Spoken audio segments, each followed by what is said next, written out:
Alright guys, welcome to day 44 and today we're going to be talking about what is life.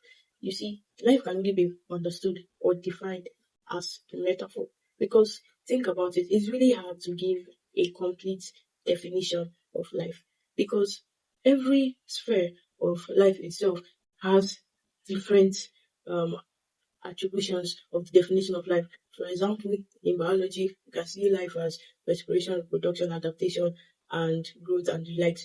In philosophy, life is seen as consciousness and meaning. In religion, life is connected to a divine origin and destiny, and so on. Right. So it's yet all of these things do not adequately and completely define life. And even if we say we want to add all of them together, it's still not going to be complete because to each of these different spheres and aspects of life, human beings engage with these things differently. So if you want to completely give an absolute definition of life, it means that you have to take into account every single person's perception of every single sphere of life and kind of like add it together. And of course, that's almost impossible. Another reason it's hard to define life is because we did not create it. I can define what a shirt is. I can define, what a phone is and all of this because, it was invented or created by man. So we know the behind the scenes and all of that and how we got here. But I can't define life because we didn't create it. All right. Also, we cannot define life because nobody exists before their birth and nobody exists after their death. Nobody has ever existed before life began and has lived to see through life and then maybe see the end and afterwards, right? There's no such thing. And also, life is something that we are all subject to and we all have different perceptions of, right? So it's really, really difficult to define what life is. So we can only define it metaphorically. So life is like a mystery, at the same time it is real. So a metaphor is like that bridge that we use to connect something that is mysterious and also something that is meaningful and real. So that is how we see people define life like life is a gift, life is a journey, life is a trust, life is a series of problems, life is a challenge. Whatever thing you choose to adopt, whatever philosophy of life you choose to adopt, that's fine. Now, something that's also very important in understanding what life is that you need to understand that the culture you find yourself in and the religion you find yourself in, have a way of shaping your perception and definition of life. Because the culture and religion shapes the way you live, right? So if they have the capacity to shape the way you live, it means that they have also provided you directly and indirectly with a perception and a definition of life.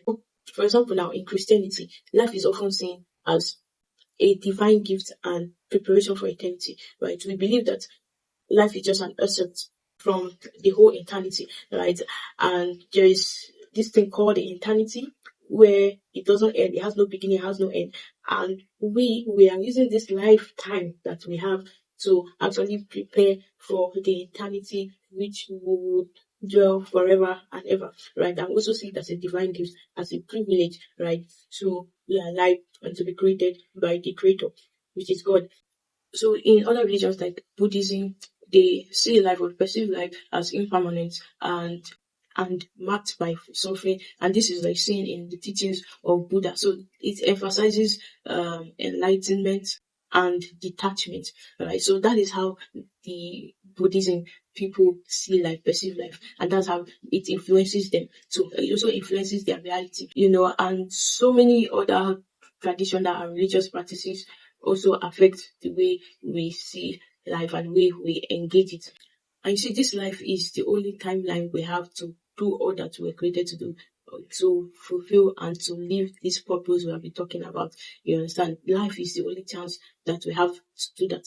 Life, your lifetime is the only time you have to fulfill purpose. So your definition, whichever definition of life you choose to adopt, whether influenced by your religion or your culture or some philosophy, it really matters a lot, right? Because that's why some people live life like an obligation, they live life like a struggle, like a problem. Most times we adopt a definition of life that we are not even conscious of, right? Maybe it can just be from your environment growing up, the things you hear about your parents talk about. Maybe if they're always talking about financial issues all the time, right? It just changes, does something to your perception of life, survival, and all of that, right? So you can consciously, redefine what life is to you and work according to that and live that life to the fullest. When I mean to the fullest, a fulfilling of purpose, because that is what to the fullest really means, right? So I hope you learned something today. See you tomorrow.